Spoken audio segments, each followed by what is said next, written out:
students, once again I welcome you back to the second part of the video.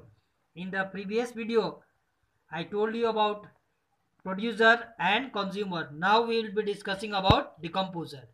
Decomposer means that decompose the organic matter and into the soil and make it nutrient.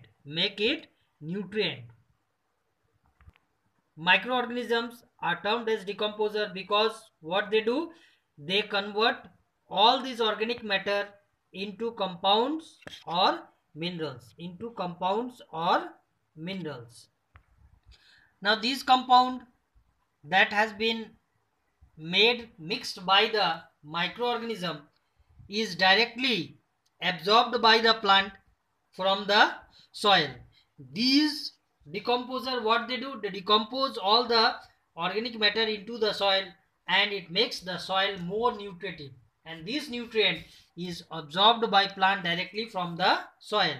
These decomposer, what they do, they help in the recycling of minerals. Recycling is necessary for plants to grow. If recycling is not done, plants will not be able to grow properly. We also use a number of items made of plastic. We also use number of items that is made of plastic or glass. We recycle it and use it again. So till there I have discussed about biotic component. Now we will be discussing about abiotic components. Abiotic components, I told you in the first beginning only that abiotic component means non-living things. Example, air, water, temperature, soil, light, etc. First we will be discussing about air. Air, what it is? It is a mixture of several gases. What is air? It is a mixture of several gases. So it has important gases. What gases it has? Nitrogen, oxygen, carbon dioxide and other gases. Nitrogen 78%, oxygen 21%, carbon dioxide and other gases 1%. Second point, number B, temperature. What is this temperature? The earth has a suitable range of temperature for the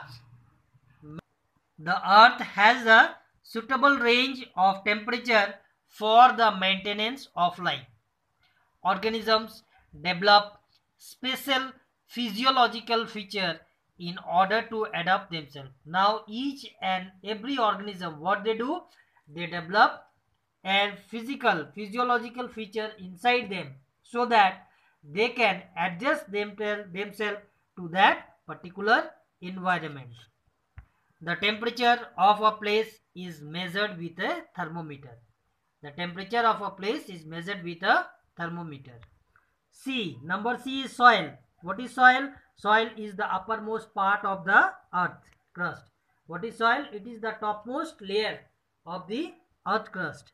Now soil, what is the work of it? It helps in growth of plants and provide them the necessary nutrient and water. What is the work of soil? It helps the plant to grow properly and get necessary nutrient and water from the soil. Soil is formed by weathering of rock. How is soil formed? Soil is formed by the weathering of rocks. That is breaking of rocks. Now number D, light. Sunlight is the ultimate source of energy.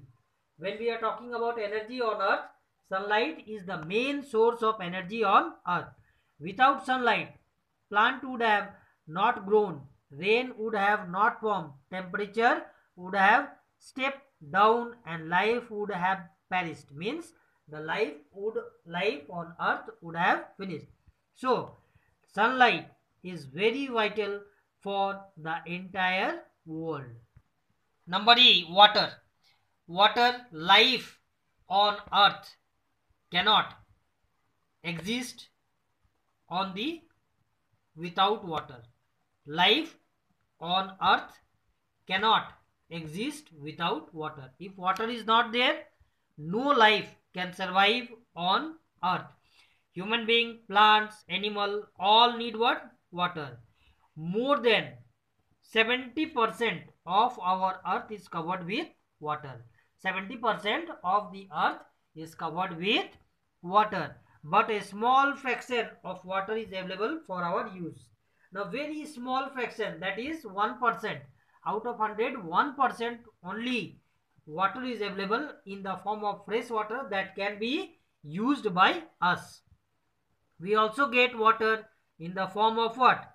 In the form of water vapor. When it condenses, it falls as rain. Rainfall is one of the main source of fresh water. Rainfall is the main source of rainwater. So ultimately, water is the main thing that helps life, or that makes life possible on earth.